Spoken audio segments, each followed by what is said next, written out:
Maravilha. Bom, então, já que oficialmente está gravando, eu queria agradecer muito, muito, muito, do fundo do coração, a participação da professora Ana.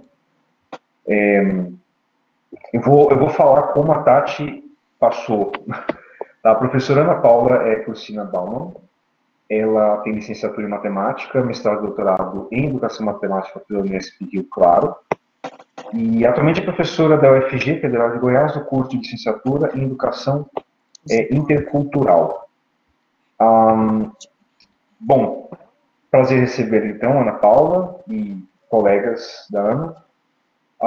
Bom, queria que você se apresentasse primeiro, né? A Tati ela fez um pequeno roteiro de algumas coisas que são relevantes a gente perguntar, mas dou a palavra para você, Ana. Muito obrigado. Bom dia a todos, mais uma vez. Eu acho que a gente que agradece, né, a Tatiele e o professor Emiliano pela oportunidade de estar aqui. Eu acho que uma abertura dessa, né, para a gente aprender juntos e falar de algo que é tão importante, né, para o nosso Brasil, né, falar da educação escolar indígena, falar dos povos indígenas, acho que é um espaço que a gente nunca diz não, né, a gente sempre diz sim, que é para a gente conseguir aí abarcar as questões, né, a gente conseguir mais pessoas para essa luta que é de todos nós, né. Então, eu sou a professora Ana Paula, né, eu costumo me apresentar até um pouco diferente do que o professor Emiliano colocou, né, e aí eu vou seguir meu ritualzinho. Eu sou mãe da Isadora, né, de 8 anos, eu sou mãe da Verena, de 5 anos, e sou mãe da Pérola, de 2 anos, né. E aí, por uma questão também de luta das mulheres aí na academia, das mulheres na ciência, e das mães nesse Brasil, né, costumo me apresentar assim, porque para demarcar, né, que a gente é mais, né, faz outras coisas além de estar desenvolvendo esse trabalho, né, na universidade.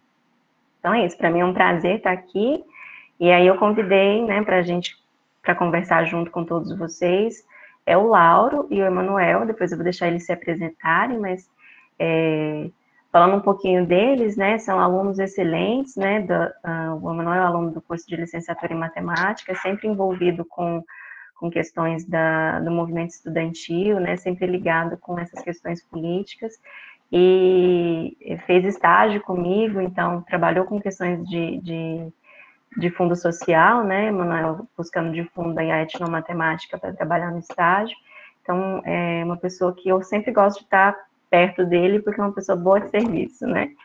E o Lauro é meu aluno do curso de Educação Intercultural, ele é da etnia, ou do povo, né, do povo Bororo, que fica na região do Mato Grosso, depois ele explica melhor aí do que eu, e ele é aluno da primeira turma do povo dele, né, o nosso curso tem mais tempo, depois eu posso falar um pouquinho, mas ele é da primeira turma do povo Bororo que entrou no curso, né.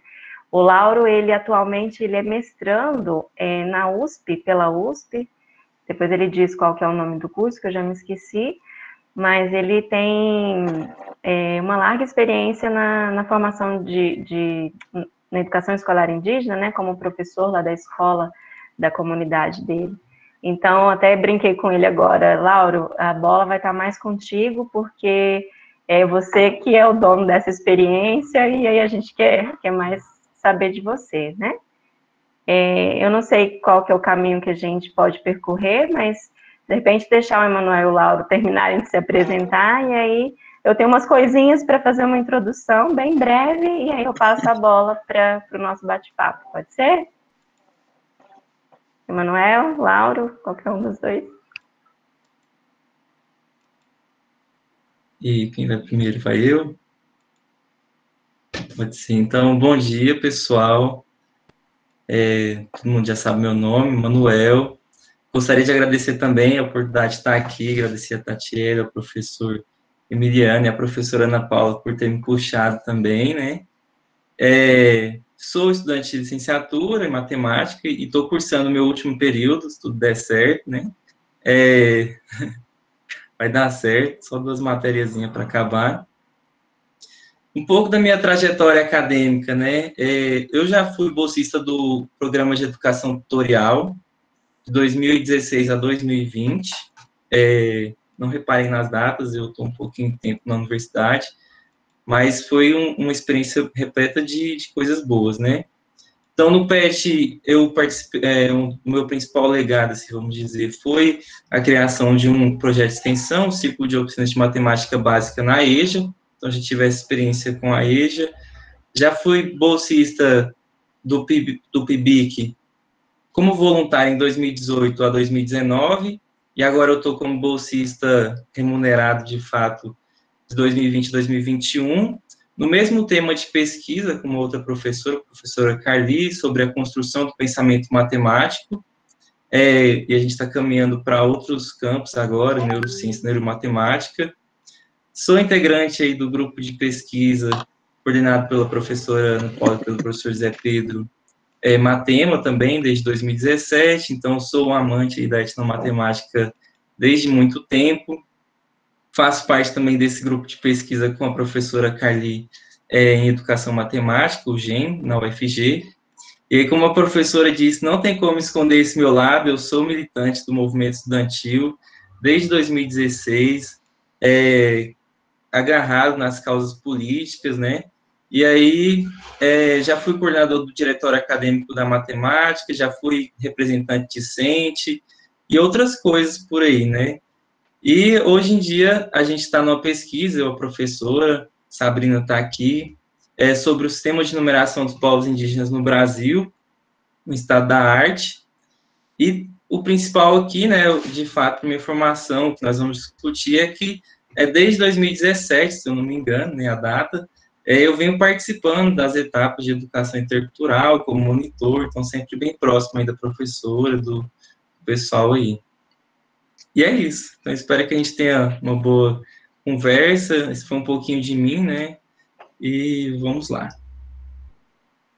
Laura?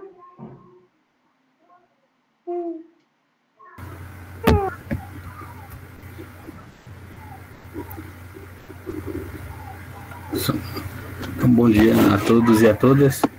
Então, meu nome é Lauro Pariquecureu. Pariquecureu, ele significa o cocar amarelo do povo Bororo. O povo Bororo se localiza no leste de Mato Grosso. Eu já fui aspirante para ser salesiano e em 2005, em 2011 a gente iniciou os trabalhos na escola. A gente vem trabalhando até ano passado exatas, né? Matemática, química, física, biologia, e a gente está animado para aprender junto com os senhores. Obrigado. Obrigada, Laura. Posso fazer uma breve introdução, Emiliano? E aí a gente... Por favor. Pode ser? Não sei se a Tatiele tem outra programação. Pode ser, Tatiele?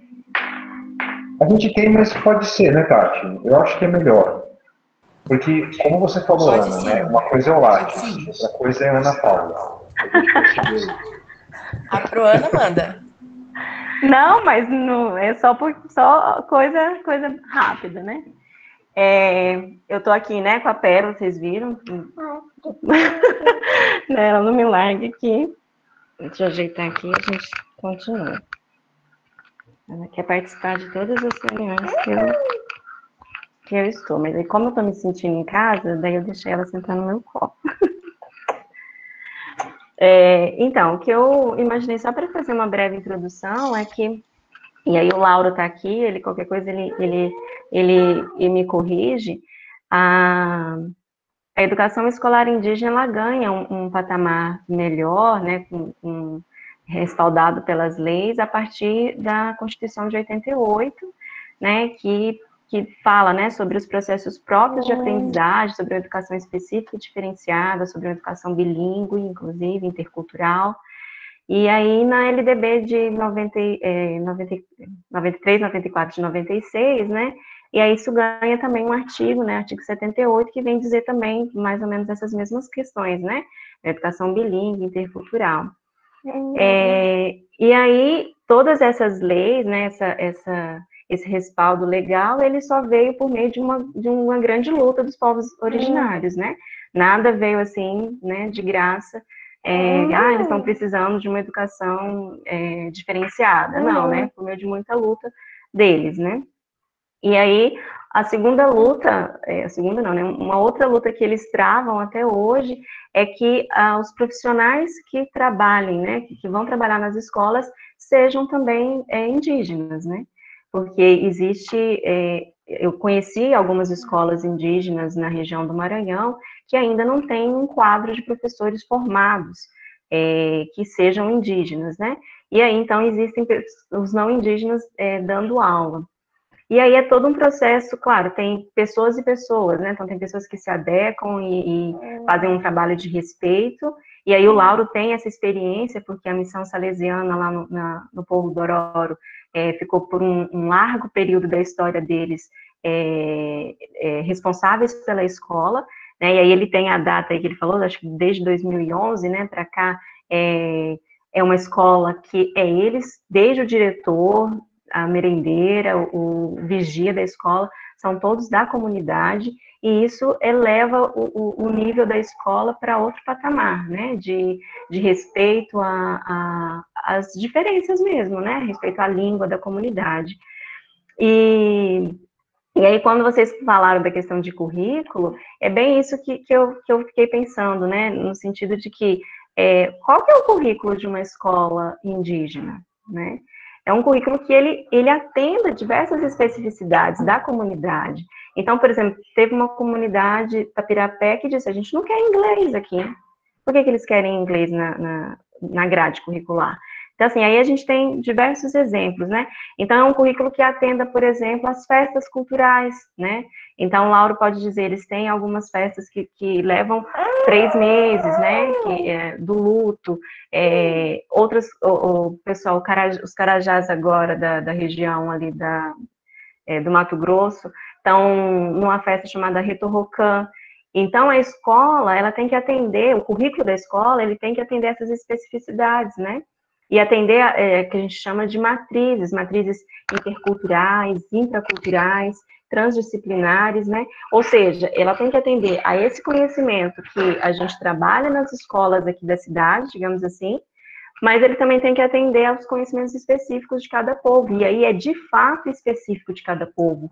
É diferente da gente falar do povo Bororo, e aí falar do povo Carajá, porque determinadas épocas existe calendários, né, calendário de seca, porque é outro calendário, né, então se a gente fez um trabalho aqui na Intercultural de entender um pouco essa questão do calendário, né, dos povos, e é um calendário completamente diferente da gente, né, então aí tem o tempo da seca, tem o tempo da chuva, e tudo isso interfere também na escola, porque aí é os momentos que tem saída coletiva para pesca, que tem algum ritual importante, que as crianças também precisam participar. Então, quando a gente pensa em um currículo, né, para uma escola indígena, a gente tem que pensar em tudo isso, né, nessas diferenciações de cada povo. E aí é onde as escolas recebem muita pressão da Secretaria Municipal de Educação, da Estadual de Educação, porque, em geral, mandam um currículo fechado que tem que cumprir aquele conteúdo, tipo o que acontece aqui na cidade mesmo, né, nas escolas que a gente conhece, e que nem aqui na cidade a gente atende essas especificidades de região para região, né, e de bairro para bairro, enfim, de cidade para cidade. Deixa eu ver aqui mais.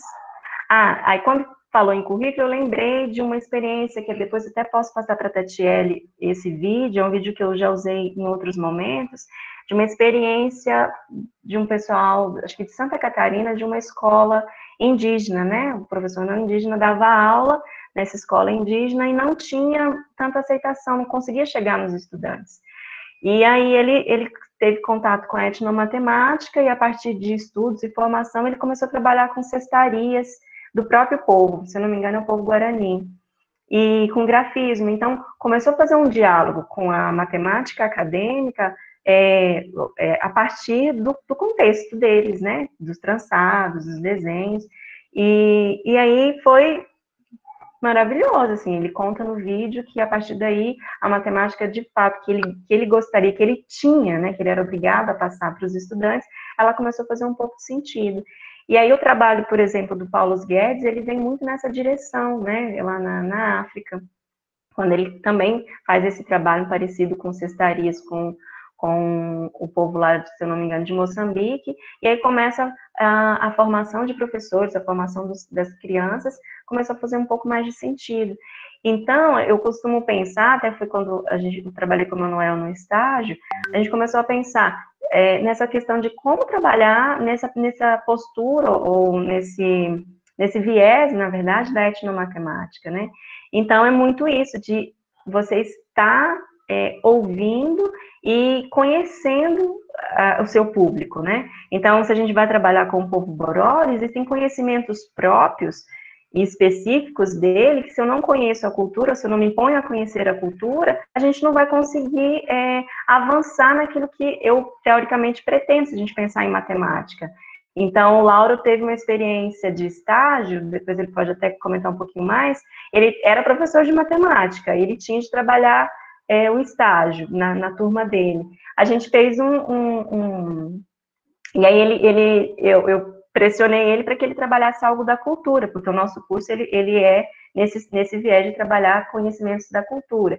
Então, ele tentou fazer as duas coisas, né, que é aquilo que eu acredito, né, que a etnomatemática pode colaborar, né, e aí foi super bacana, assim, o trabalho que ele desenvolveu. Enfim, e essa pressão que a gente tem das secretarias para cumprir o currículo, ela é cega, né? Ela não está nem aí para as especificidades. E aí depois a Tatiana até comentou comigo da BNCC, e a BNCC vai na mesma linha, né? De não... eu nunca li, na verdade, né? Eu já participei de algumas discussões, já ouvi alguns vídeos de discussões, né? Não cheguei a ler integralmente, mas... pelo que eu percebi, ela não toca, né, na formação indígena, no atendimento a essas especificidades, né. Bom, era isso, né, que eu queria dizer, e aí, um outro ponto que eu separei aqui é que a universidade não está preparada para receber esses conhecimentos dos indígenas, né. A gente tem aqui na UFG muitos indígenas em diversos outros cursos, e a gente percebe reclamações aí que os outros cursos, né, no geral, não estão preparados para atender e receber esses outros conhecimentos, né. Bom, é isso, e aí eu passo a bola, mas só para dizer esse apanhado, assim, que é muito importante vocês estarem discutindo essa questão de currículo, porque acho que a gente ainda não está, as escolas indígenas ainda nem todas conseguem ainda ter, que os profissionais sejam indígenas, porque esse seria o ideal, professora Emiliana, que a gente tenha os nossos professores das escolas indígenas formados, né, e voltando para suas comunidades para trabalhar. A gente tem uma situação agradável na etnia, no povo do Lauro, mas isso não acontece na grande maioria, né. E, por exemplo, tem uma escola, uma escola do Xingu, do povo Aurá, eles não estão nem aí para a Secretaria Municipal de Educação. Eles construíram um projeto próprio, um projeto da escola, um projeto político-pedagógico, e que atendem todas as demandas de calendário do povo, do conhecimento que a comunidade deseja que a escola trabalhe, e é esse o grande desejo do nosso curso de Educação Intercultural, que a gente consiga formar os nossos estudantes para que eles voltem para as comunidades, e a partir dali, com a comunidade, né, com o trabalho coletivo, consiga construir um projeto político-pedagógico com a cara da comunidade, né, que atenda aos anseios da comunidade, e que não atenda apenas às exigências aí das secretarias e dos currículos vindos aí de fora. Então é isso.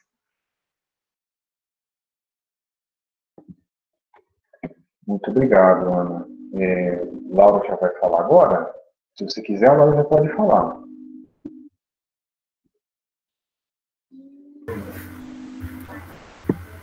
Professor. Pode falar, Laura. Tá bem. Eu acho que para situar primeiro, seria bom eu falar o histórico nosso também, né? Que é bem diversificado, bem muito diferente. Mas primeiro eu queria falar de tempo, né? Tempo. Lá na Grécia, eles têm, antigamente, né? Tinha o Kairos e o Cronos, né? Aí antes da gente entrar, tava vendo 10 e 15, né? Então, eu tava vendo para o nosso povo, né? Bororo, creio que também para os demais povos indígenas, né? Questão da cronologia desse tempo cronometrado, ele não bate bem, né? Então, seria Kairos, o tempo do tempo, né? Então, inicia assim. Então, nós somos Bororo, tem duas localizações do povo Bororo, no sul de Mato Grosso, na região de Rondonópolis, e no leste, que somos nós, de Merúde, perto da cidade de Barra do Garças. E o contato que a gente teve foi com os missionários salesianos, em 1902, numa aldeia chamada Toripó, que a gente chama de Tachos, né? Lá fica uns morros, e nos morros, nas pedras, tem umas cavidades e tem água dentro dessas cavidades. Então seria água dentro da pedra. E em 1903 inicia a escola, né? A escola assim aquela escola positivista, né? Aquela escola assim que a gente não tem hoje, né? Então ela é toda regradinha, né? E isso vai andando até 1940. Mas antes, ele já tinha tido um contato com os bororos da região de Rondonópolis. Então, tinha um padre chamado Bausola, italiano. Ele aprendeu um pouco da língua bororo, o que facilitou o contato aqui em Toripó. Aí, no começo, foi meio que tranquilo, né? Tinha essas aulas de português, de matemática, também alguma coisa sobre a cultura, né? A língua. Mas acontece que em 1927, os recursos naturais ficaram escassos na região dos Tachos, do Toripó. E daqui lá é cerca de uns 20 quilômetros. Aí daí os bororos começaram a procurar um lugar para morar, né? Aí encontraram aqui, né? Chamado Meruri, né? E antes de dar esse nome, né? Eles perceberam que tinha um morro, né? Bem destacado, né? E um morro alto, e no pé do morro tinha um rio, e no rio tinha muita raia, né? É por isso esse nome, Meruri. É uma composição, né? Mero, arraia, ri, morro, pedra. Então, Morro das Arraias. Aí daí surgiu esse nome. Aí vai indo, começa a construção da escola. A escola é feita de palha, pau a pique, né? Mas acontece que os missionários salesianos tinham sempre seus aliados, e ao governo, né? E aí veio a questão da época já da ditadura, né? E também, para a escola se manter, ela continuou com essa rigorosidade, né? E com essa rigorosidade ela foi atraindo filhos de colonos, filhos de fazendeiros, né? E quando começou esse ingresso desses filhos de colonos, filhos de fazendeiros, aí mudou de rumo a situação. Não era mais aquela escola que aceitava a língua, né? Veio o tempo da integração, né? Chama-se de integração. Então, tirar o índio a língua nativa, né? Passar a língua nacional, a língua portuguesa, e tirar dar alma para aquele índio, né? Então, trazer ele para a luz, né? Então, não só na comunidade, né? É proibido a língua, né? Mas na escola também, né? Rigorosamente, né?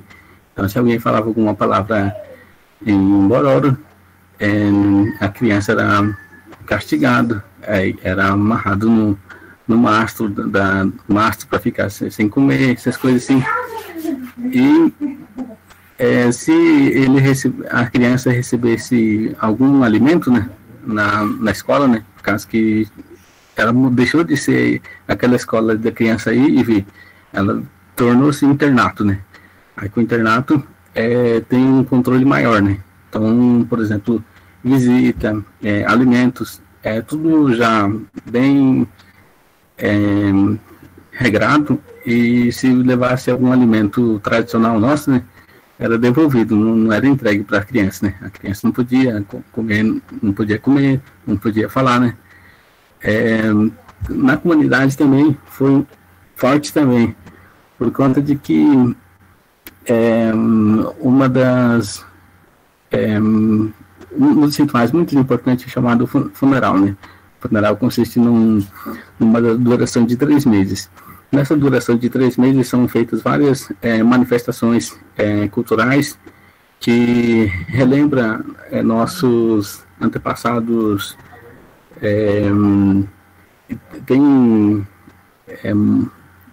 Tem ritual do Mano Curereu, de Parabara, e até os 3 últimos dias. Aí nos 3 últimos dias que faz uma finalização. E esse ritual era proibido, né? Ele foi proibido. Então, o que tem um episódio que é muito forte, né? É que os missionários e os demais bororos, né? Por enterrar um falecido, né? Um morto, mas eles perceberam que o caixão estava muito pesado, muitíssimo pesado. Aí daí eles foram abrir o caixão, né? Para ver, tem alguma coisa diferente, né? O morto está muito pesado. Aí tinha várias pencas de banana dentro do caixão, por causa que o corpo ele tinha sido levado para uma região afastada da aldeia.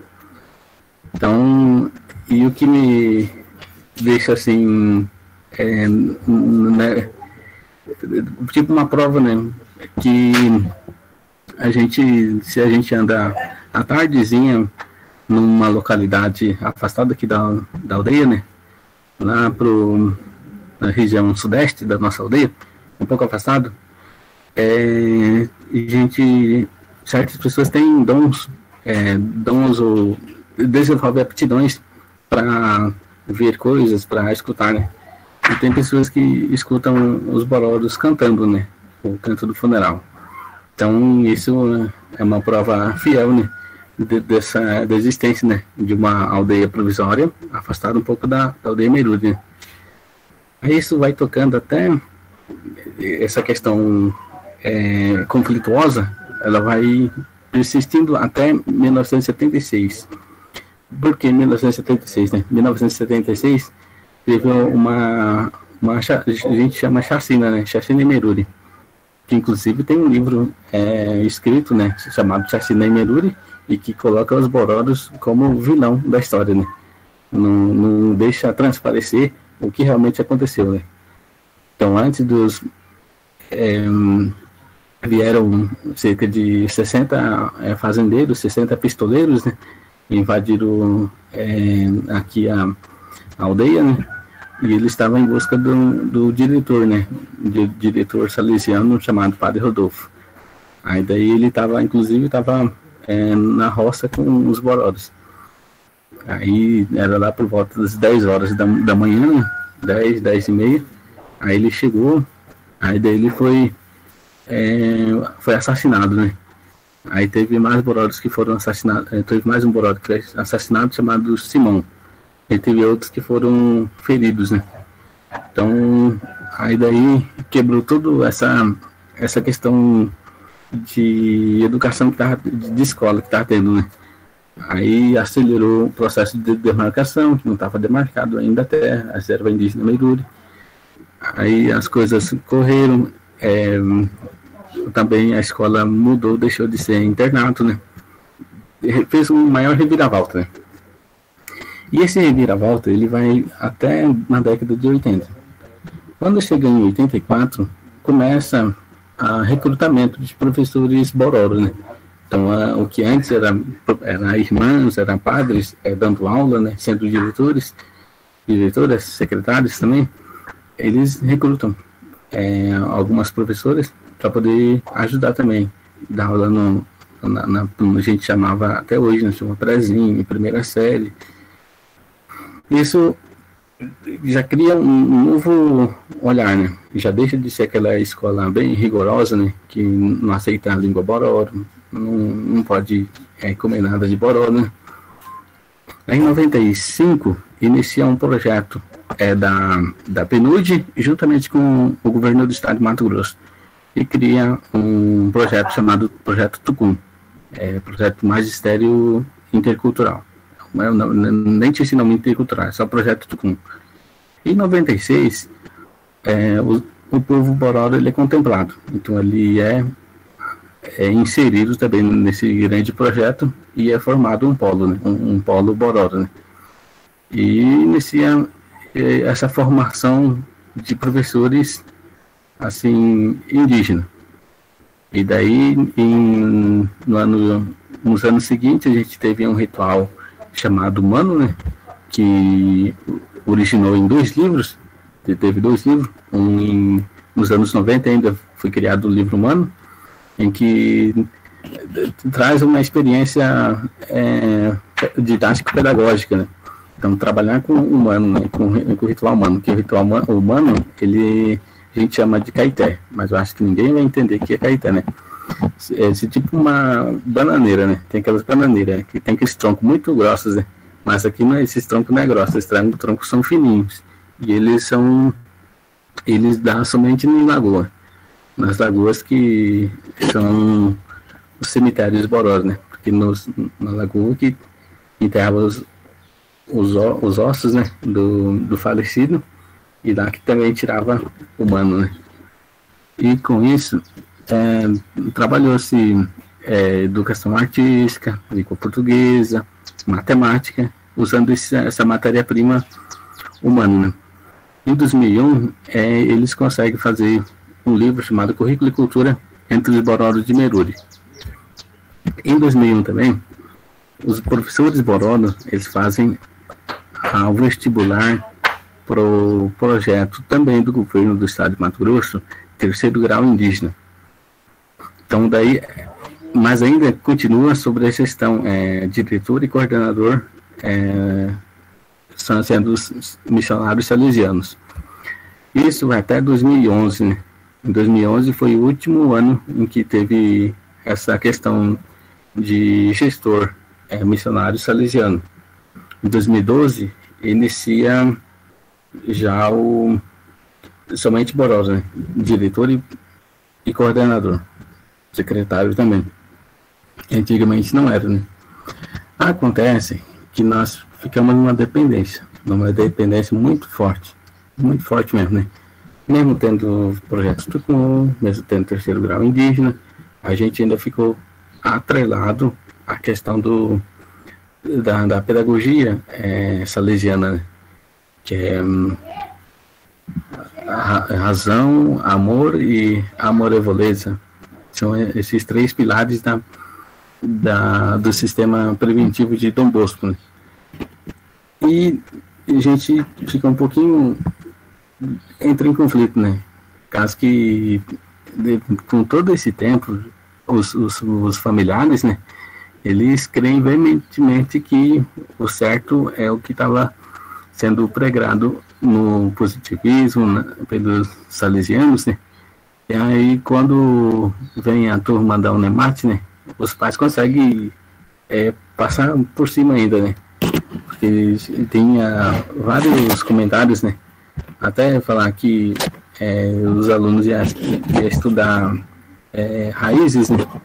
Ia estudar raízes para quê, né? Então, sofre um certo preconceito, né?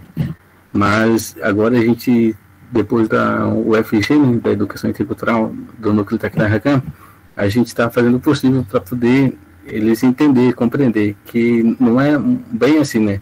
A questão da matriz disciplinar eurocêntrica, a verdade absoluta, né?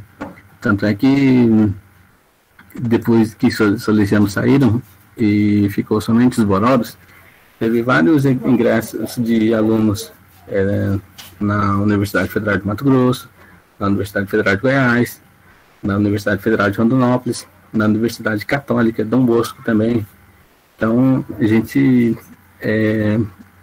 crê que isso dê certo.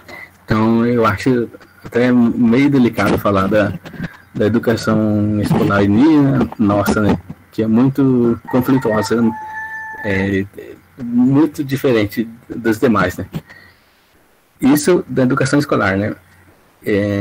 Já tem a questão da educação Bororo, né, que a gente está sendo um objeto de pesquisa da gente, que a gente está desenvolvendo no programa Diversitas da USP, através desses do Bacaro, porque o Bacaro seria uma coletânea de histórias que a gente tem, e nela tem as normas e condutas para o menino, para a menina, para eles aprenderem e serem uns bons adultos, né? Então a gente está fazendo essa pesquisa, né? E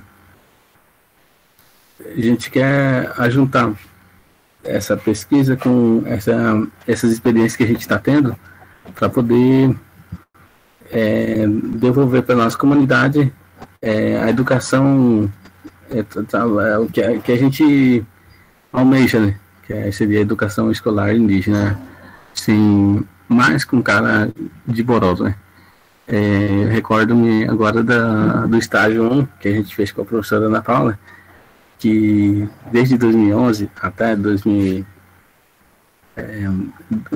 para cá, a gente tem trabalhado, por exemplo, matemática nas mínimo múltiplo comum, máximo divisor comum, adição, subtração, percentagem, tudo de matemática, mas assim, só matemática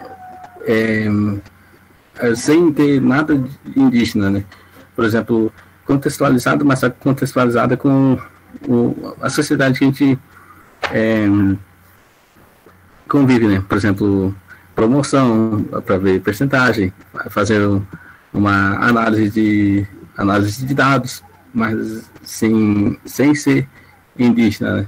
Aí quando a gente foi fazer o primeiro estágio, aí eu com o professor, eu falei, como que nós vamos fazer agora? Que eu tô sem jeito, né? E a professora exigiu que fizesse de uma nova cara, né? Aí, mas só que a gente conseguiu aliar, fazer o levantamento de dados da própria cultura, né? E aliar com a questão da percentagem, né? E fazer uma análise de dados, né? Mas da própria cultura, né? Sem fazer uma análise de mercado, de promoção, de perda, de ganho, de lucro, essas coisas assim. Agora, isso assim, de aula mesmo, né? Quando questão de currículo, eu acho que o governo, ele realmente tem um comando nosso, né? Por causa que a gente tem as disciplinas, né? Nós temos disciplina, nós temos o calendário. O calendário, a gente tenta fazer um calendário que atenda às nossas particularidades, mas isso não funciona, não. Por exemplo, a gente tem esses 3 meses de funeral, né? E nós poderíamos fazer assim, à luz da educação intercultural, trabalhar todas as disciplinas, mas a gente não pode fazer isso. Então, a gente tem que seguir praticamente 200 dias letivos dentro da sala. Então aí a gente tem essa luta no Estado. Felizmente a gente tem uma área de conhecimento chamado Saberes Indígenas. Aí lá a gente trabalha tecnologia indígena, práticas culturais, práticas agroecológicas. Inclusive esse ano estou trabalhando nessa área, fui atribuído para isso, né? Por causa que até ano passado era só matemática, né? Trabalhar matemática, química, física e biologia. Mesmo não tendo formação para essas disciplinas de exatas, né? Mas só que a gente trabalhar com essas disciplinas. Então, o calendário é só o que o Estado determina. E outra coisa também, eu acho que que a gente tem que estudar bastante também, sobre os professores não indígenas, né? Que eu achava que para o nosso povo Bororo, né, era tudo professor indígena, gestores indígenas, né? Mas recentemente a gente teve reunião com a SEDUC, né, via esse aplicativo aqui, o Meet, e infelizmente de uma aldeia tinha só 3 braidos. Braido é não índio, né? Não boroso. Tinha 3 braidos representando uma aldeia, né? E uma aldeia muito grande. E estava discutindo justamente língua borosa, né? Aí até a técnica da Seduc, ela ficou um pouco constrangida. Ela falou, não, mas tem borodo que sabe falar muito bem a língua, então tem que colocar eles para dar essas aulas de língua borosa, né? Então, eu estava ouvindo na UFG, né? Esse caso aí, né, de que não índio que dando aula, não índio que dá aula de uma coisa, outra coisa, eu falei, eu acho que com o borodo não estou tranquilo, né? Mas recentemente, na semana passada, a gente teve reunião com a Seduc, com os técnicos da Seduc, e todos os professores e gestores de aldeias Bororo reuniu. Aí, justamente numa aldeia muito grande, apareceu só 3 professores e 3 professoras Brareto, não Bororo, representando, sendo professor, né, nessa escola, né? Então, eu acho que parecia que nós estávamos isentos disso também, mas não estamos isentos, nós estamos passando por isso também, né, por essa questão. E apesar de que tem pessoas que sabem fluentemente a língua, tem pessoas formadas nessa aldeia, né, não só com magistério, mas também com ensino superior, né, mas não dão aula, é um agente de fora que dá aula. Eu acho então que parte de nós mesmos, né? Que apesar de tudo, nas portarias da Seduc de Mato Grosso, ela dá esse espaço para os contratos de professores. Eles falam professores com graduação, se não tiver com graduação, professor com magistério, se não tiver professor com magistério, professor em magistério, né, fazendo magistério, e na falta desses professores com ensino fundamental completo. Então é muito dá certa abertura, né? Mas infelizmente não está sendo isso em aldeia Bororo, né? Então também a gente tem que refletir, né? Nós como o povo Bororo. Se tiverem alguma coisa para perguntar, pode perguntar aqui. A gente vai responder, mas é a história da nossa escola. Escola Bororo Meruli.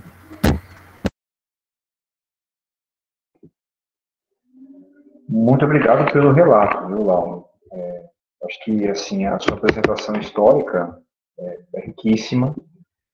E, assim, só o que você falou, né? Você falou por 30 minutos, mais ou menos. Daria para ter uma discussão ali de umas 2, 3 horas sobre diversos assuntos. Né? E eu queria fazer algumas pequenas conexões, aí eu queria voltar algumas perguntas para a Ana Paula e para o Lauro, né? O currículo, ele sempre tem intenção, né? O currículo, ele não é isento de intenção. Então, quando você pensa em por que as coisas são do jeito que são, elas foram construídas por leis, por motivos muito bem específicos. E a sua fala, pelo menos, né, pelo histórico que você relatou, me deixa um pouquinho mais animado, porque aparentemente, né, de novo, eu não estou na pele de ninguém que vive essa situação, mas me passa a impressão de que as coisas, elas já foram muito piores do que elas estão hoje, em diversos sentidos, em diversos aspectos. Né? Então, atualmente existe uma compreensão, né, e também uma empatia mínima, né, da sociedade, digamos, dominante, de que existem demandas muito específicas em tribos indígenas. As tribos, elas não são iguais. Né? A Ana comentou sobre diversas tribos, têm demandas completamente diferentes, porque estão localizadas em situações geográficas diferentes, com natureza distinta, com épocas distintas de colheita, de seca, de chuva, etc. E bom, a BNCC, ela nasceu, né? Ela nasceu para todo mundo, ela está em território nacional. Ela tem elementos que, do meu ponto de vista e pela fala de vocês, da Ana e do Lauro, não fazem sentido, né, de aplicação para diversas situações. E eu digo não só povos indígenas, também educação de campo, educação quilombola, não faz sentido, né? Mas tem alguns elementos que fogem um pouco do que tem que ser, digamos, a matemática, né? Que a gente pensa naquele bloco de habilidades, né? Que são conteúdos muito específicos que todo mundo tem que aprender. O Lauro fez um relato sobre a parte de porcentagem que eu achei sensacional, né? Mas a gente pode pensar em diversos outros aspectos. A parte de competências, ela tende a ser um pouco mais abrangente, independentemente da gente estar aqui numa zona central, como São Paulo, né, numa zona mais periférica, como existe aqui, ou rural, enfim. Mas eu queria fazer uma pergunta, tanto para a Ana quanto para o Lauro. Uma coisa é a gente estudar a etnomatemática, né, etnologia, a gente vê estudo de outros povos, né? Outra coisa é você estar lá, certo? E pensando em matemática. Então, Ana Paula, pelo que ela relatou, ela tem expertise em alguns povos indígenas, em localidades diferentes, e o Lauro ele tem expertise específica de alguém que vive numa tribo Bororo, né? Um comentário completamente fora do contexto, né? Eu fui escoteiro, e como escoteiro já ouvi diversas vezes a palavra Bororo, né? Eu comentei com a minha turma que eu sou bisneto de indígena, né? Pataxó, do sul da Bahia, né? E eu fui lá recentemente, assim, é sempre uma coisa muito curiosa. Eu fui numa tribo que, de fato, ela não era urbana, ela era uma tribo que ficava fora da cidade, né? E lá tinha um colégio indígena, né? E a tribo explicou como é que funcionava a dinâmica, tinha até o final do ensino fundamental, também com professores da própria tribo, né? E como o Lauro relatou, isso também deve acontecer, isso não é, acredito eu, né, não é regra, né? Em geral, não deve ser regra. Então, eu queria comentar, fazer uma pergunta para a Ana Paula e para o Lauro, com relação a essa parte de a matemática e a escola nas tribos indígenas. Qual que é essa diferença de etnomatemática no que está de fato documentado, o que está escrito, e o que realmente é? Né? O que é a matemática no dia a dia, com essas diferenças que o Lauro comentou, né? Assim, pô, a gente recebe porcentagem, mas a gente tem as necessidades aqui, né, do nosso cotidiano.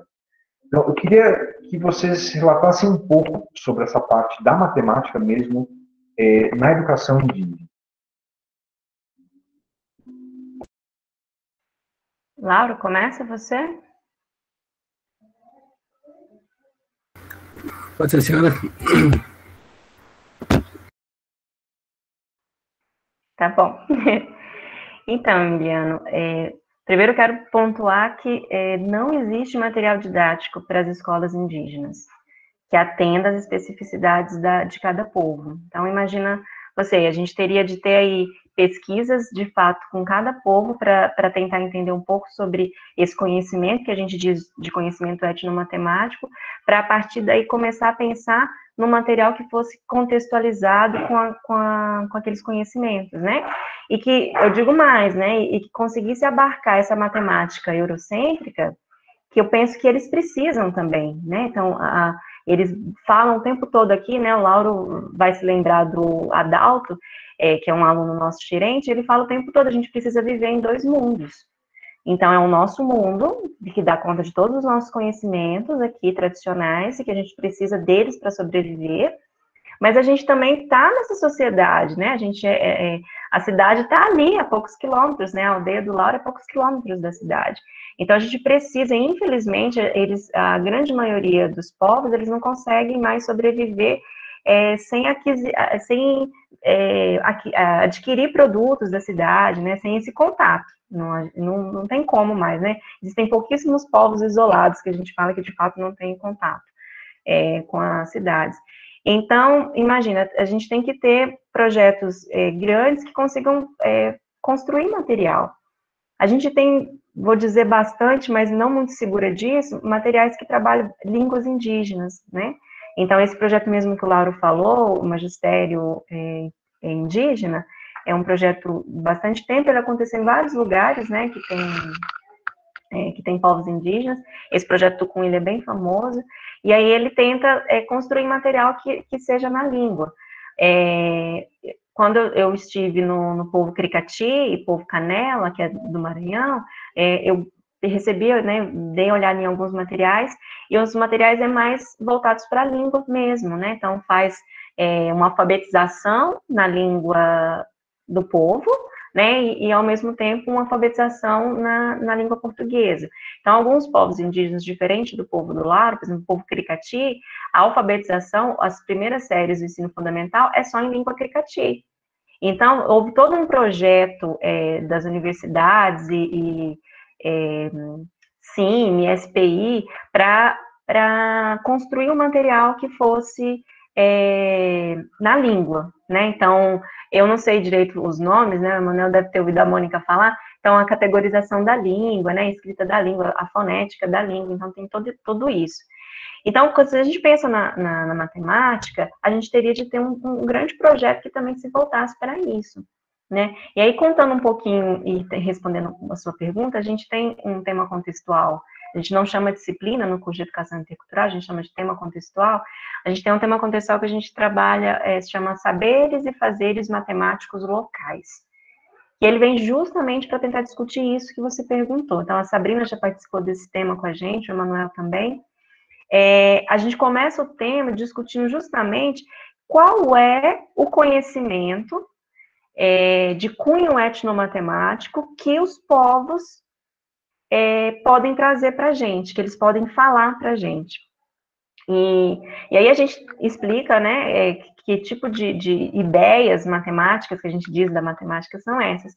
E saem várias questões muito bacanas, né, construção de casa, então eles usam um conhecimento de cunho etnomatemático, na pintura, no artesanato, na própria leitura do calendário, né, do tempo, da questão do tempo. E aí eles fazem, depois eu posso até mandar para você, Miliana, fazem desenhos que retratam um pouco sobre isso, né, sobre esse conhecimento. E aí a minha angústia enquanto professora do curso, enquanto professora, já comentei isso com Laura diversas vezes, é que a gente deveria ter um material que falasse desse conhecimento de cunho etnomatemático, mas que ele pudesse ao mesmo tempo trazer elementos da nossa matemática, da matemática eurocêntrica, da matemática acadêmica, para que não fique desconexo. E aí, só que assim, eu estou na luta estudando, tentando me aprofundar um pouco mais, para tentar entender em que medida isso também atende e não fere tanto a questão dos conhecimentos de cada um dos povos, né? Então, por exemplo, dando um exemplo da etnia do Lauro. Antes de conhecer o Lauro e o povo dele, eu conheci o jogo da onça, que é um jogo deles milenar. Você conhece também? É deles. Eu fiquei assim emocionada quando eu conheci o Lauro e a Adelina, né, a esposa do Lauro, porque eu me lembrava do jogo da onça. E é um jogo que eles não têm pretensão de ensinar matemática no jogo, não é isso. Não é isso, né? Não é a ideia deles fazer isso. Mas é um jogo que a gente pode fazer um diálogo, e aí a questão da questão da interculturalidade, né? Então, é a minha cultura tentando conversar com a cultura do outro, né? E aí esse jogo ser levado, inclusive, para outras culturas, né? Porque aí mexe ainda mais com a questão da interculturalidade. Então, adugo, isso, é o jogo adugo, que é a onça. Que a onça é uma figura muito importante, né, para o povo boró. Depois o Lauro pode até contar mais se a gente tiver tempo. E aí, assim, o meu desejo, você fala assim, Ana Paula, o que você sonha? É isso, quando eu pego esse tema, saberes e fazeres matemáticos locais, onde os estudantes trazem diversos elementos, onde eles precisam de conhecimento tidos como matemático, a gente conseguir fazer essa conversa, né, fazer esse intercâmbio, que a gente consiga ter um material onde eles consigam avançar a partir dali, porque eles trazem exemplos iniciais, mas eu tenho certeza que tem muito mais. Então, assim, só para o último relato meu, um estudante, se eu não me engano, no Carajá, ele fez no quadro pra gente o desenho de como eles constroem a casa e como eles conseguem chegar no ângulo de 90 graus, porque eles sabem que a casa tem que ser no ângulo de 90 graus, apesar de não falar desse modo, né, antigamente. Hoje, claro, os nossos estudantes falam isso, trazem esses elementos na linguagem, mas antes de existir para eles, né, na escola, a questão de um ângulo de 90 graus, enfim, eles sabem como fazer isso.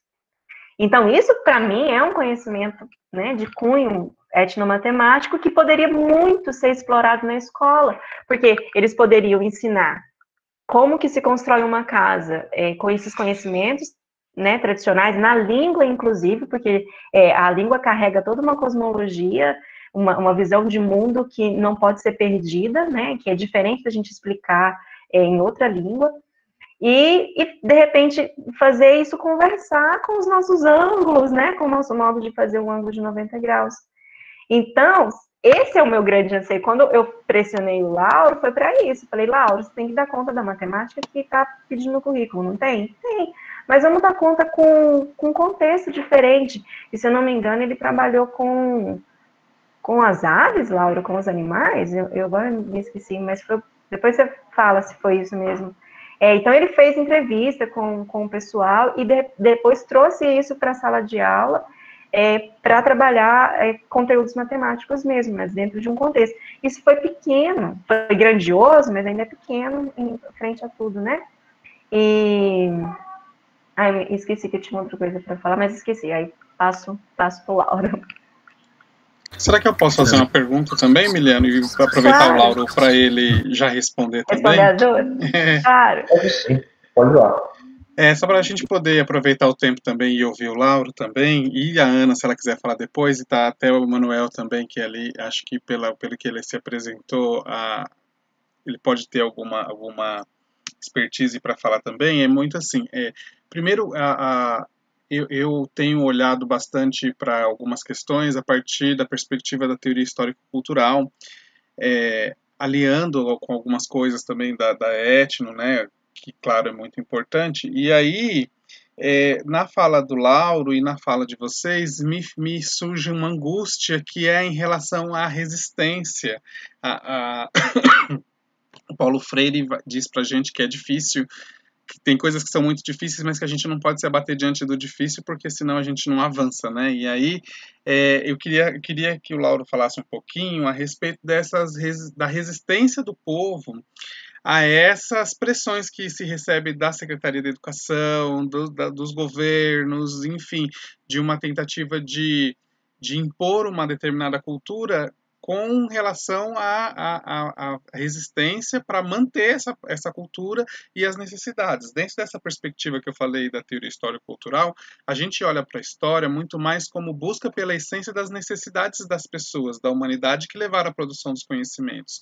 E aí talvez uma coisa que seja, que para a gente é bastante forte, é que ainda que exista essa necessidade e a importância dessa interculturalidade, né, de uma cultura estar conversando com outra cultura, seria importante que, lógico, o povo indígena conhecesse isso que a gente chama de matemática eurocêntrica, que é a matemática que a gente adota, e também que esse povo que é ocidental, eurocentralizado, conheça também e respeite. Então, a minha pergunta é no sentido de como é que a gente consegue fazer, se vocês têm conseguido fazer, divulgação. Acho que a Ana pincelou alguma coisa nesse sentido, né? Mas, assim, esses trabalhos que vêm acontecendo, eu entendo que são muitíssimo importantes do ponto de vista de formar o professor indígena para atuar na comunidade, mas também de trazer a cultura da comunidade para dentro da academia para que a gente possa conhecer e trabalhar também aqui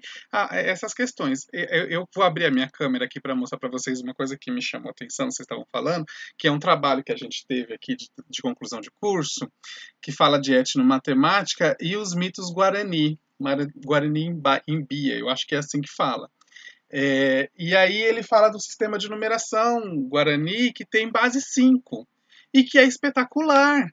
Então, e é espetacular porque é uma base diferente da base que a gente adota. Existem outras bases que a gente estuda na história da matemática que também eram base 5, e a gente tem aqui do lado povos que utilizam isso também, e isso tem uma riqueza muito grande quando a gente está tratando do nosso sistema de numeração, que não é europeu, mas é eurocentralizado, né? Espalhou-se pelo mundo a partir de uma cultura europeia, mas ele é uma base 10, mas as outras bases são muito importantes para que a gente conheça a estrutura desse sistema de numeração e construa uma ideia do que é número, né? E os povos têm uma ideia de número e muitas vezes essa ideia de número conversa com a nossa ideia e a gente não consegue fazer isso. Então a minha pergunta é nesse sentido, como é que a gente consegue, se a gente consegue, se vocês têm conseguido fazer essa conversa extrapolar os limites da comunidade, assim. Quando o Lauro traz para a academia, ele falou que ele está na USP, ele falou que tem conversado com a Secretaria de Educação, mas assim, até que ponto que dá para dizer que esse material, não só pela formação do professor, que eu entendo que, pelo que ele está falando, tem uma questão burocrática que fica premente aí, tem que cumprir 200 dias, o professor tem que ter formação, essas coisas que são pormenores, vamos dizer assim, em relação à formação das pessoas, né? Se o professor, eu também entendo, acho que é essa a ideia, né? Que se o professor que vai ensinar a língua Bororo é um índio que fala a língua Bororo, pouco importa se ele não tem o diploma, né? Então, acho que a ideia principal é essa. E como que vocês têm conseguido fazer essa resistência?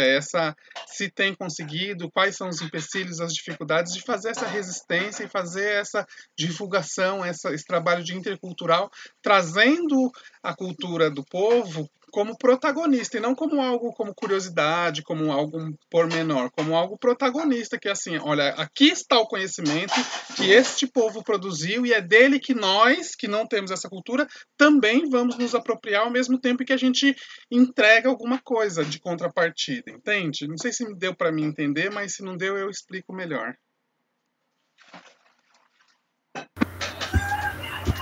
Muito, muito bom pensar isso mesmo.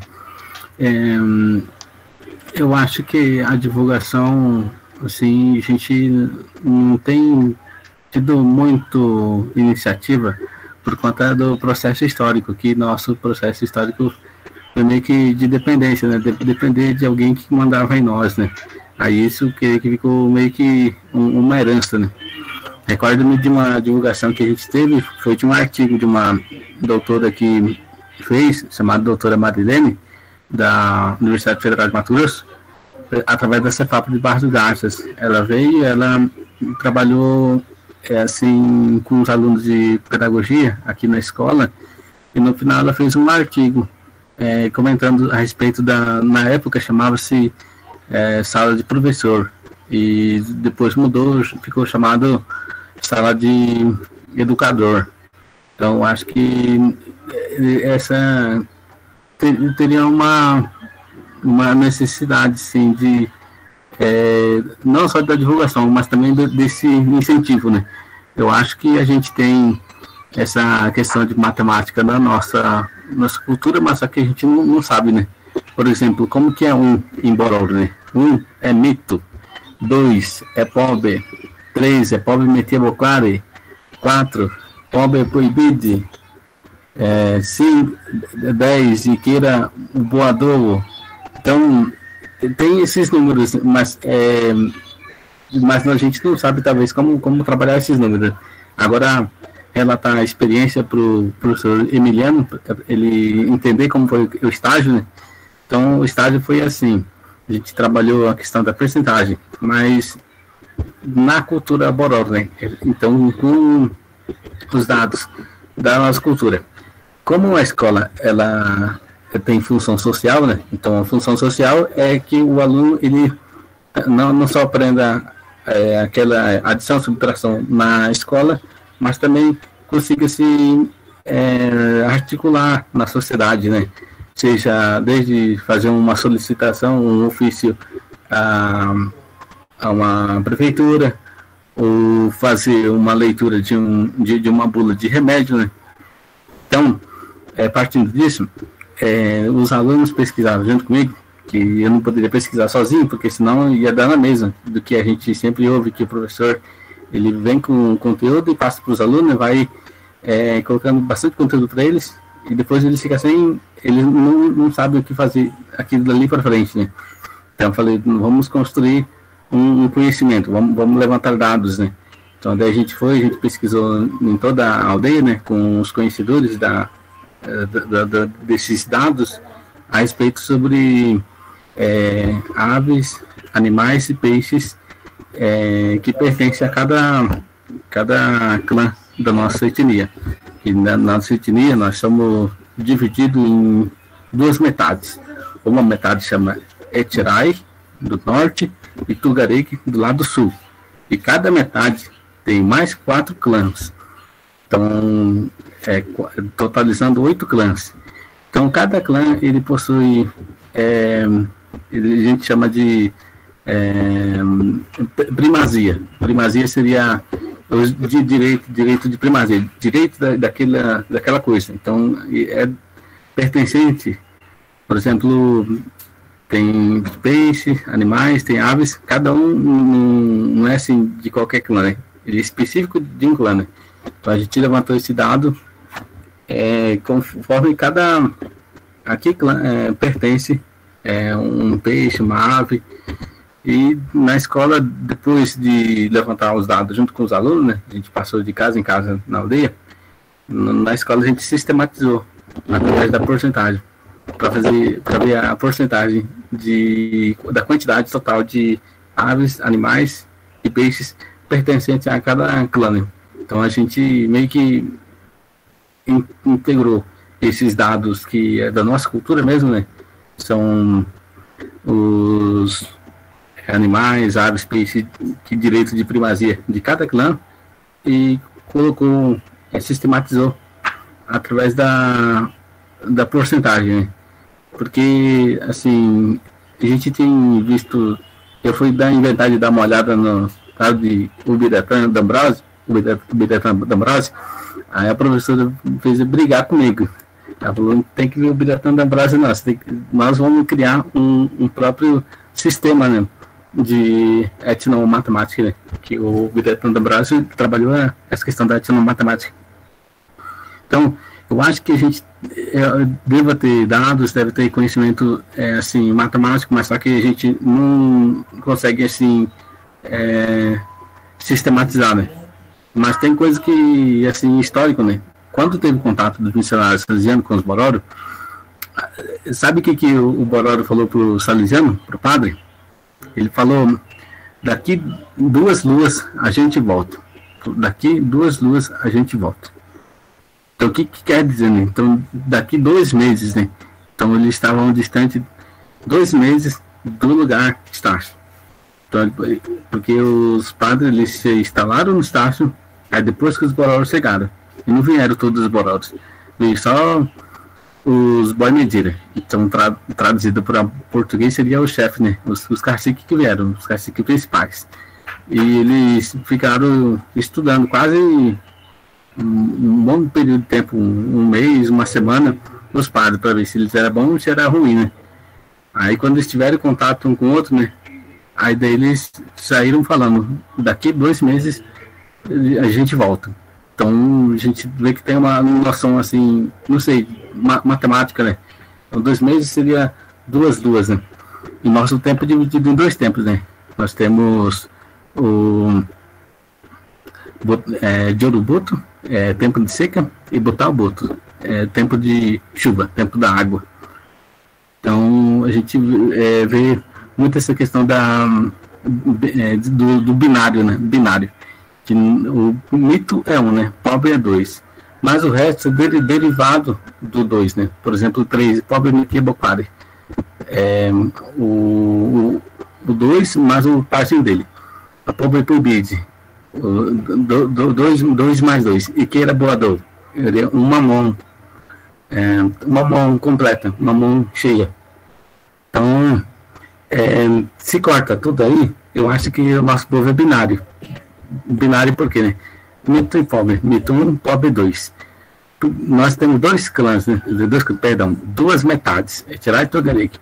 E de 2 ele vai para 4, né? Aqui, ó, só vai andando de 2, de 2, de 2, né? Então quer dizer que tem tudo a ver com essa questão binária, né? E tempo. 2, né? Tempo de Urubuto, Botalboto. Então acho que é interessante a gente, com o auxílio dos senhores, da professora Ana Paula, né, a gente investir ainda mais dessa questão da matemática, né, e como eu disse, né, eu acho que a gente tem dados, tem conhecimentos, mas só que a gente não consegue sistematizar, né, que a questão do eurocentrismo é a sistematização, tem ela toda certinha, né, tudo calculadinho. Eu até tinha pensado na tabela verdade, né, tabela verdade junto com a professora Ana Paula, né, porque, assim, a gente tem os nomes, assim, de falar, tratar, a gente não pode chamar o outro, não pode chamar... Alô? Eu não posso tratar Ana Paula, falar Ana Paula, eu tenho que falar um nome, assim, um nome de tratamento, né? E se eu falo errado, eu tô fazendo algo errado, que eu vou ter um mori, né? O mori é uma reciprocidade, uma coisa que se eu faço um bem, um bem vem para mim. Agora se eu faço um mal vem para mim também. Aí já voltou de novo a questão dos dois, né? Binário, bem e mal. E quanto a essa resistência, a gente tem trabalhado, por exemplo, na pandemia, no ano passado, a gente construiu o fórum online Boremaug. Boremaug significa Bororo de verdade. Aí fórum online por causa que era online, né? Aí através desse fórum online a gente tem um militante, Bororo, né? Em Cuiabá, ele é mestre, e a gente dirigiu para ele e ele protocolou na SEDUC os nossos pedidos, as nossas demandas que a gente levantou, né? A partir desse fórum Boremaug online. Acho que devagarinho a gente está criando esse corpo, assim, militante de briga, né? Assim, eu acho que mais dá de trabalhar ainda mais, né? Tanto nessa resistência e quanto avançar na pesquisa, né? E buscar outros lugares para que esses conhecimentos sejam acessados, seja na universidade, seja em escolas, sem ser borado. Não sei se expandi certinho.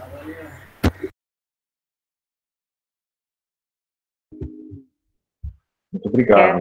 Quer complementar, Emanuel, alguma questão? O Emiliano vai passar para as perguntas. Eu acho assim, como o professor Wellington falou que eu tinha ao colaborar, eu realmente tenho nessa visão, assim, de como que a gente vem trabalhando, né, nessa luta de não levar isso como uma curiosidade para a sala de aula, mas como algo de protagonismo mesmo, né. Então, assim, na minha visão de mundo mesmo, né, que eu acabei aderindo na universidade, é essa, que o currículo é uma disputa de poder. E hoje, nós que estamos aqui, né, pessoas mais engajadas com esse lado da cultura, do social, mais preocupados com os saberes como um todo dos estudantes, nós estamos perdendo essa disputa de poder há alguns anos, né, o nosso currículo, ele vem sofrendo mudanças drásticas com a BNCC, com a reforma do ensino médio, e outras tantas leis que vêm impedindo que a gente leve esse lado para a escola, né? Então, fica aquela pergunta, como que a gente olha para esse currículo que está posto aí hoje, que a gente tem que seguir, né? Aqui, pelo menos a minha experiência vai ser com a educação no contexto urbano, então a gente tem que seguir nas escolas. Como que vai ser esse enfrentamento, né? Como que eu vou adaptar a BNCC? E a minha visão é que não tem como adaptar a BNCC para falar disso, né? A gente vai ter que lutar contra, a gente vai ter que seguir o cronograma aqui, porque não tem como fugir disso. Tem as provas de avaliação dos alunos mandadas pelo governo, então a gente não tem como fugir dessas coisas, né? Minha experiência no estágio foi bem essa, a professora lembra, né? Por mais que eu tentasse falar de alguma coisa diferente, chegava lá todo mês um caderninho do governo, lá do estado, para preparar os estudantes para fazer uma prova avaliativa para medir a nota do colégio, e se eles fossem maus, aí jogavam a culpa para a gente, né? Olha, professor, se os alunos forem maus, a escola recebe menos recursos, vai vir uma tutora, vai vir ver o que está acontecendo. Então, a gente fica numa sinuca, o ditado, não sei falar disso, sinuca de bico lá, né?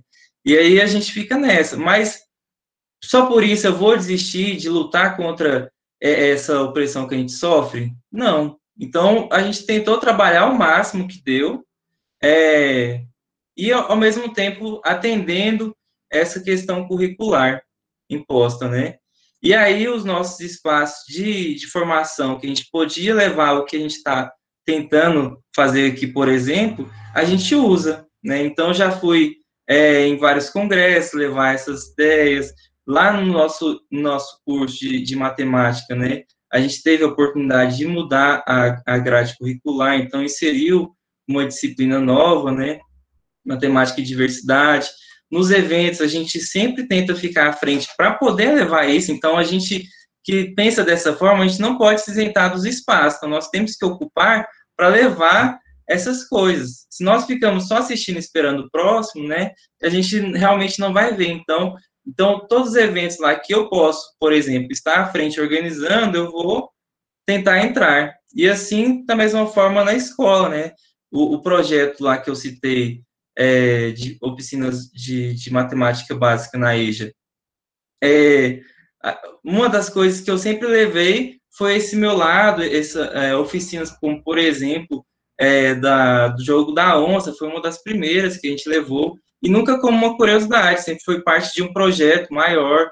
Então, a gente levava a oficina, falava de tudo, e sempre que a gente tinha a oportunidade de falar novamente, a gente falava, não esperava lá o dia do índio, do indígena, né? Não esperava esse momento para falar, a gente levava, no momento que dava, a gente levava. Então, a gente não pode esperar essas datas, né? A Semana da Consciência Negra, por exemplo, para falar e inserir essas coisas no currículo. A gente tem que inserir o tempo inteiro onde está. E isso eu aprendo, assim, não é fácil, né? Participando da etapa de educação intercultural, não é fácil. Uma aula de 20 minutos que eu tive que planejar e fazer agora para essa semana, eu demorei mais de, se for contar as horas, né, 48 horas planejando e fazendo essa aula, porque a gente não pensa em si na matemática, mas no tema contextual como um todo. Então, a gente não leva lá a matemática, né, para falar, por exemplo, de perímetro e área, a gente leva tudo, né, aí entra matemática, geografia, política, questões indígenas e outras coisas, né. Então, é muito complicado, a gente não adianta a gente pensar que não vai ter trabalho, porque vai, mas é uma coisa gratificante. E eu acho que é dessa forma que a gente coloca, né, a questão indígena, quilombola, no currículo de forma protagonista e não como uma curiosidade, é lutando para que isso aconteça. Muito obrigado, Manuel. Ana, você quer complementar? Eu acho que deixa outras perguntas, e aí eu falo um pouquinho só para complementar no momento se eu tiver de fala, deixar outras pessoas falarem. Gente, quem quiser abrir o microfone para perguntar, ou se tiver com vergonha, se quiser escrever a pergunta no chat, pode perguntar.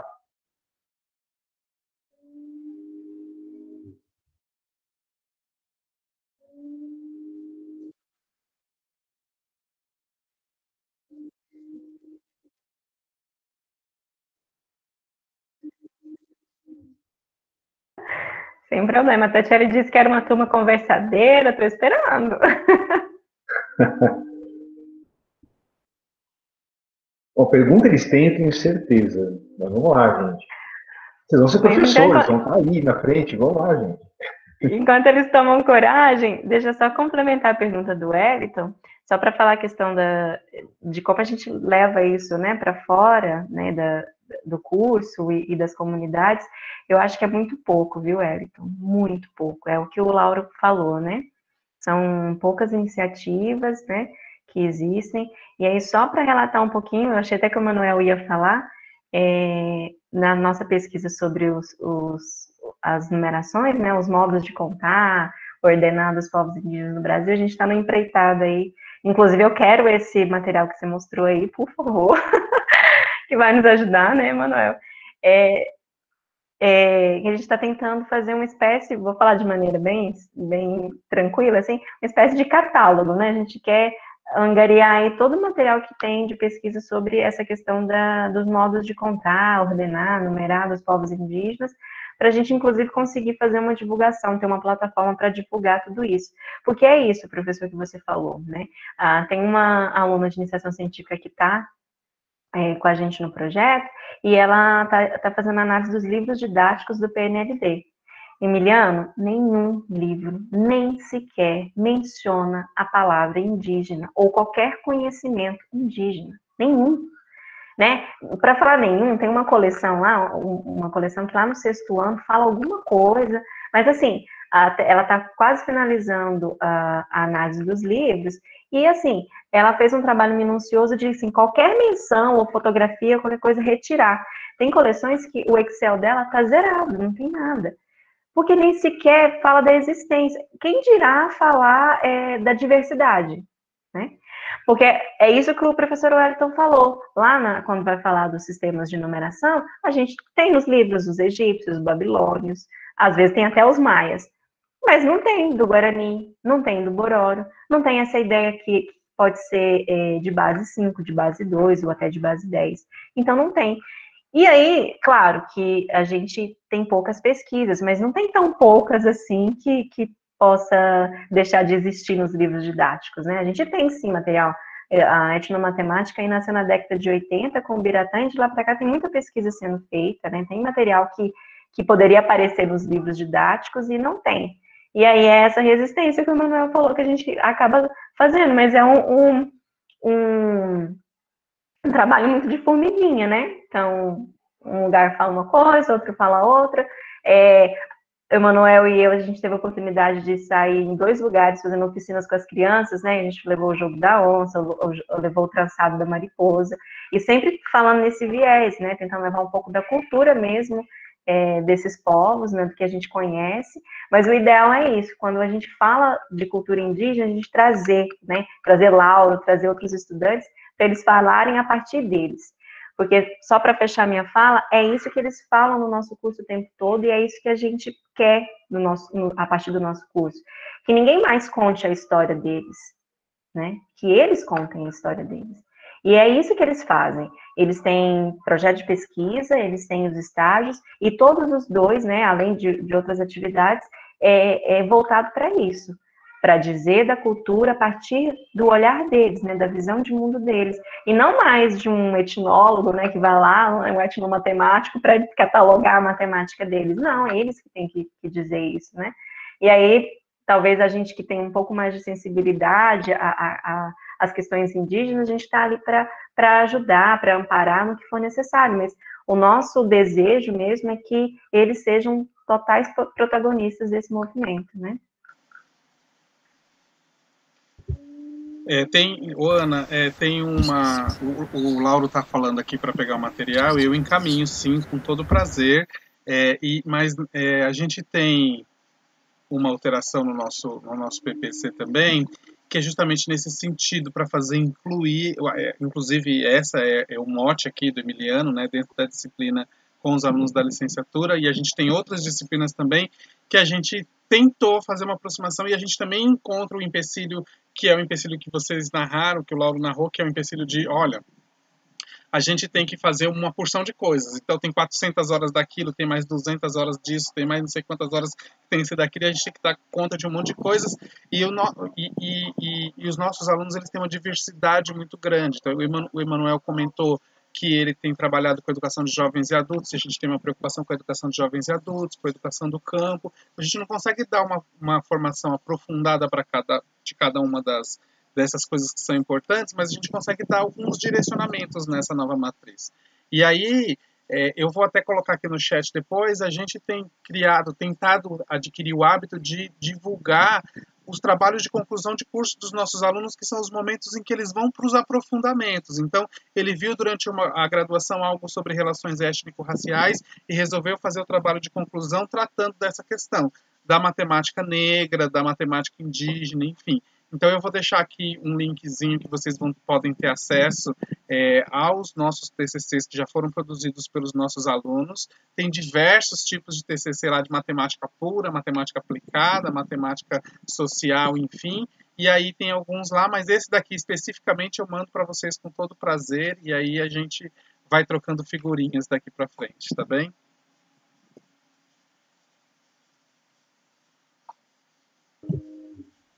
Pode falar, Emiliano, desculpa aí. Tá desculpado, Elton. Pode falar à vontade. Ó. Tati, você abriu a câmera. Você quer falar alguma coisa?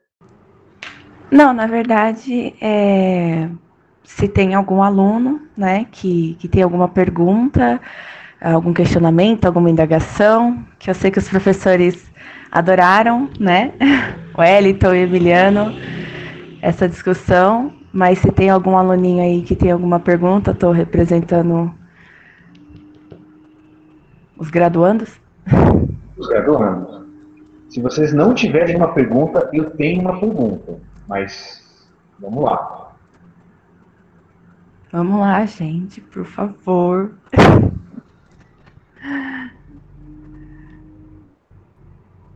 Professor, acho que a gente pode informar o nosso canal no YouTube, que a gente está criando agora, né, com as nossas aulas, para eles assistirem também, né? Ah, por favor, pode mandar. Aham. Coloca no chat, eu recebi que a Ana colocou, né, o Instagram do curso, né, que tem bastante coisa. Eu não tenho Instagram, mas enfim, quem tiver Instagram, por favor, já dá uma olhadinha lá. Então pode colocar no chat, tá, Emanuel? E a pessoa já pega.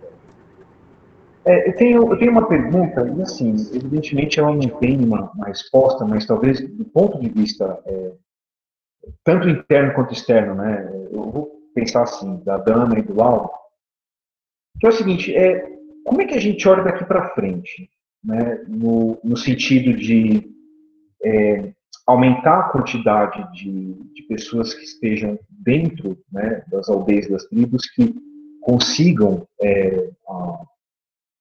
situações ou consigam expertise de modo a que sejam os protagonistas, né, como a Ana Paula comentou no final. Como que isso pode ser feito? Porque a Ana Paula é da academia, né, o Lauro ele está ali dentro, inserido numa comunidade. Como isso pode ser feito de uma maneira... É óbvio que essa resposta poderia durar 1 hora, mas assim, como que poderia ser feito? Vocês percebem alguma direção melhor nesse sentido? Quer falar, Laura? Eu começo. Senhora, primeiro. Então, Emiliano, eu acho que novamente com muita luta, porque existem poucas aberturas, a gente sabe que a gente tem que atender aí as leis, né? Para ser professor da educação básica, tem que ser graduado, né? Licenciado. E, por exemplo, o curso da Unemat, que o Lauro comentou, é o primeiro curso voltado especificamente para a formação de professores indígenas. Depois dele nascem outros, mas ainda a gente está sofrendo muitos ataques do governo. A gente tem um programa chamado ProLIND. Esse ProLIND ele tem verbas para atender o curso, né, os gastos do curso específico. Nos últimos 2 anos, o ProLIND está congelado e no último ele recebeu um corte muito grande. A gente está com a verba que a gente usaria em 1 ano, a gente está com a verba para usar em 3 anos. E os novos alunos agora da turma de 2020, nem sequer tem verba para eles, e eles nem foram cadastrados num projeto chamado Bolsa Permanência, que eu não sei se aí vocês possuem esse projeto também, nem sequer foram cadastrados, isso no Brasil inteiro, né? Então é isso, por exemplo, a UFG tem uma política que ainda é muito pequena, mas já consegue atender um pouco, que é reservar 1 ou 2 vagas em cada curso da universidade para um estudante indígena ou quilombola, né? Na verdade, um indígena e um quilombola. Então, começa muito devagar, né, isso. E a gente sabe que tem outras universidades, né, o UFSCar, em São Paulo, tem um projeto bem parecido com isso também, de reservar algumas vagas nos cursos. E é isso, a gente tentar abrir espaços para que eles consigam entrar na universidade. E, para além de entrar, permanecer. Porque eu pincelei um pouquinho, mas quando eu falei no final do início, que a universidade não está preparada para os estudantes indígenas, né, e quilombolas, acrescento aqui, por conta realmente de um conhecimento próprio que eles carregam, né. E aí, o que acontece? Eles chegam na universidade, mas nem sempre conseguem permanecer. Eu ouvi a fala de uma estudante indígena, que, nossa, e era de chorar a fala da postura do professor em sala de aula em relação a ela, né, de total descaso mesmo, sem levar em consideração que o português é uma segunda língua para a grande maioria dos povos indígenas. Então, imagina nós quando a gente está numa sala de inglês ou qualquer outra língua, né? Quão difícil se expressar em outra língua. E assim, para mim é total falta de humanidade, inclusive, né? De não tentar se aproximar dessas pessoas, né? E aí muitos acabam desistindo e não vão até o fim do curso, né? Então, eu diria aí, vou com o Elton na questão da resistência, né? De tentar aliar forças, fazer isso que você está fazendo aqui hoje, abrir esse espaço para a gente, acho que já é um passo, porque com certeza todos esses graduandos que ficaram aqui ouvindo Laura, Manuel me ouvindo, com certeza vão olhar para as comunidades indígenas com um olhar diferente, né? Se cruzar com algum indígena, seja na escola da cidade, ou se tiver a oportunidade de trabalhar com alguma comunidade, vai ter alguma coisinha na cabeça dizendo, né, que ele precisa procurar algo, né, estudar para poder trabalhar da menor maneira possível com esse povo. Enfim, eu acho que são pequenas ações que a gente vai conseguindo trazer, né, alargar nesse processo de formação, porque infelizmente a gente vai ter que, a universidade vai ter que abrir mais as portas para que a gente consiga dar uma formação mais ampla, mais geral, né, para todo mundo, e eles consigam retornar para as comunidades e aí desenvolver o trabalho que eles desejam, né, com um projeto de acordo, né.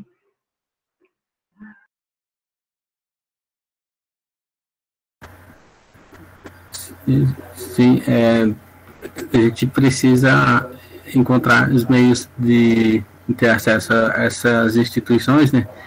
O próprio nome já diz, né? Instituição de ensino, pesquisa e extensão, né? Eu acho que o que os senhores estão fazendo conosco seria agora uma extensão, né? A gente está conseguindo acessar esses outros espaços, né?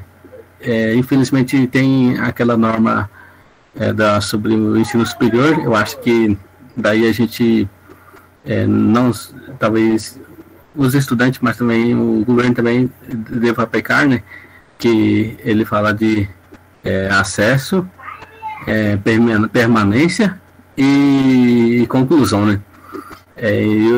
Aqui, pelo menos em Meruri, né, já teve muitos acessos, muito acesso mesmo, mas infelizmente as permanências não foram bem sucedidas, né. Então eu acho que seria, junto com o Manuel falou, né, da questão da militância, dessa resistência, né, em buscar meios, né. Só uma curiosidade para os senhores saberem, né, tem uma lei, se não me engano, em Brasília, em relação à USP, né, no programa Diversitas, ele chama de FFLCH, Faculdade de Filosofia, Letras e Ciências Humanas, FESTLIM. Eles têm um projeto, né, de lei que é para ver se consegue conceder, né, um título de mestre aos mestres indígenas e aos conhecedores africanos, né, que eles trabalham com essa diversidade, né, indígenas e africanos. Mas só que ainda está em lei, né, por causa que através deles que eles são os nossos mestres, né, seria os nossos doutores, né. Mas para a academia, a ciência maior, né, não é concedido isso, né. Recentemente a gente teve uma vitória, né, concedida foi ao Raoni, né. Raoni, ele recebeu o título de doutor de honoris causas, e foi através se não me engano, da UNEMAT. Então seria não só conceder esses títulos, mas abrir espaço para eles poderem trabalhar essa questão do conhecimento, né, não só com os braidos, né, não mas com a gente mesmo, né, porque é através deles que a gente vai conseguir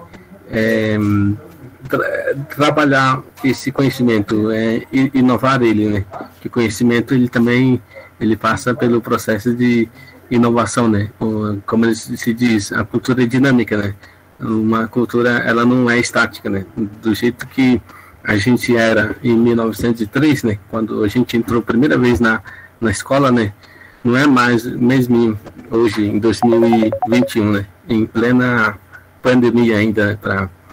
Esses dias a gente tinha recordado do Krenak, né? Que ele fala que já teve uma pandemia, né? A primeira pandemia foi em 1500, né? Quando tinha milhares e milhares de povos indígenas, e hoje nós passamos por uma segunda pandemia. Mas a gente fica muito agradecido com o senhor, professor Emiliano, por estar oportunizando esse espaço, né, para a gente dialogar, para a gente conversar, né? E é muito rico para nós, né? A gente vai aprender com o senhor também, bastante, os senhores. Nossa, Lauro e Ana Paula, assim, vocês não têm ideia do nível de gratidão que eu tenho, assim, porque uma coisa é a academia falar sobre, né, diversos assuntos, aspectos, né, e é essa grande questão, sabe, é uma visão externa sobre qualquer aspecto, ela às vezes pode ser invasiva, ela pode contar uma outra realidade, né, e como eu comentei com ele, sabe, não existe uma educação indígena. Poxa, você tem diversas tribos no Brasil, né? Você tem diversas culturas, então é difícil. Com o relato de vocês aqui, eu acredito que contemplou, talvez, a ideia do quão rico e quão complexo é também, né?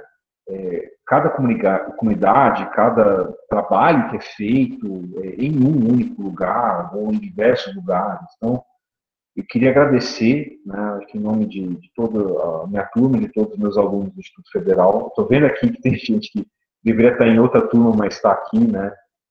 Mas tudo bem, eu perdoo. E também o Wellington, o colega Wellington, por estar aqui prestigiando. Tá? Então, Laura e Ana, muitíssimo obrigado pela participação. E essa luta, ela é feita por pequenos passos, né? E hoje foi dado um passo muito importante, acredito que para diversos alunos aqui da graduação, né?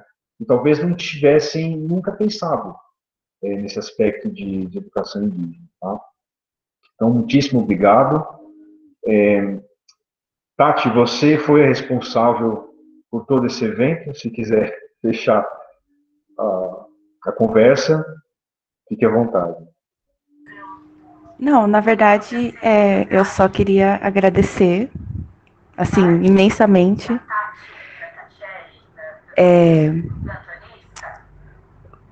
Completamente, né? Agradecer para sempre tudo, né? A Ana por ter se disposto a estar aqui fazendo esse bate-papo com a gente, que foi incrível.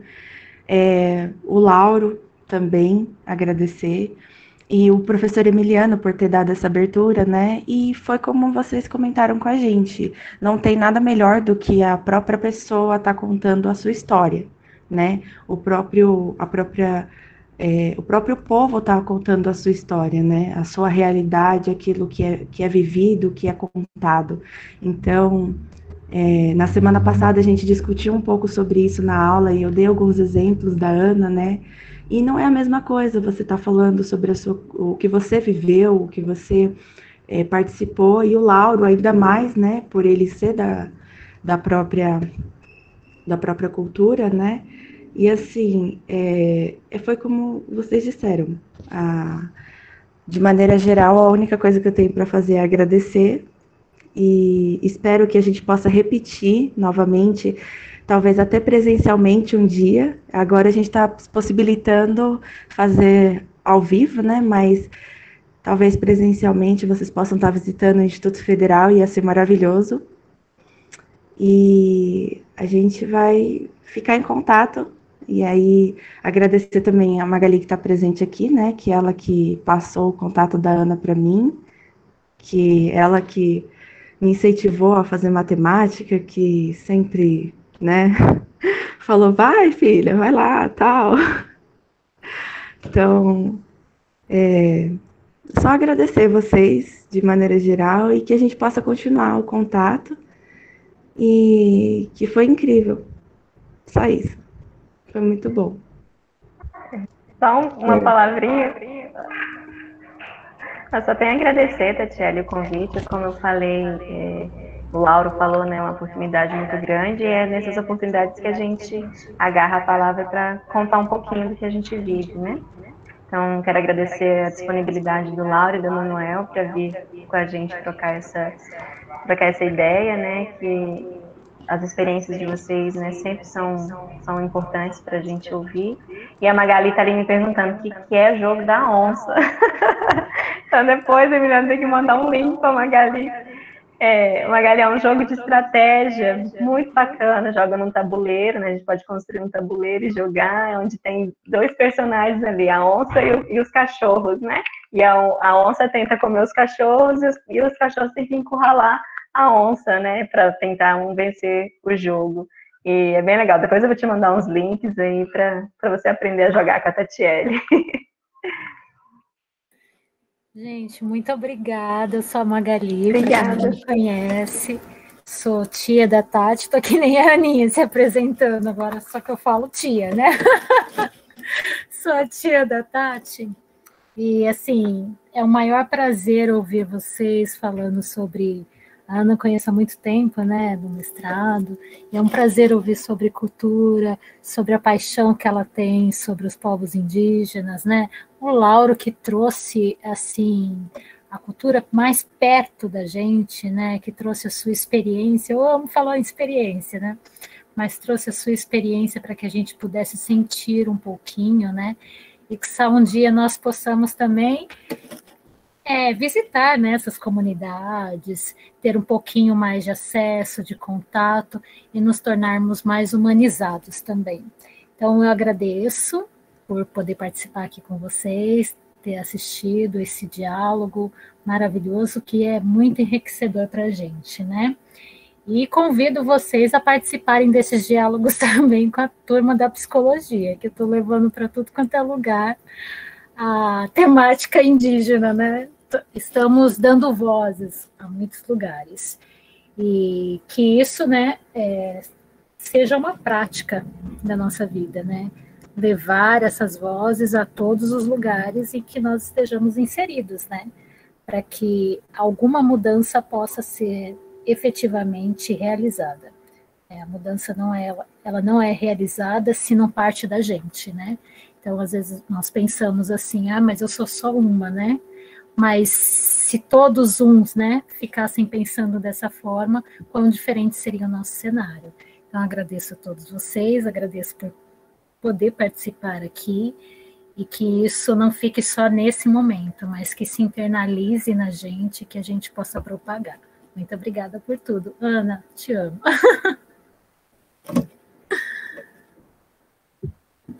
Bom, Wellington, depois que a gravação estiver finalizada, né, tiver arquivo, a gente vai passar tanto para... Diversos alunos não conseguiram estar aqui porque estavam em aula, viu? Então, vai ser divulgação para eles também, tá? Então, o Cláudio acabou de colocar aqui, a gente vai colocar lá no grupo da matemática, fica tranquilo. E pode aí, deixar. Tati, depois a gente passa para... você passa via Magali, via Ana, né? E aí eles também têm acesso. E a gente multiplica as vozes dessa maneira. Tá ótimo. Obrigada. Obrigada a todos, viu, gente, por tudo. Bom, gente, obrigado. Tchau, tchau. Tenha um bom dia. Obrigado. Obrigado, professor. Obrigado, tchau. Como diz o Lauro, Tucutá e Pemegari.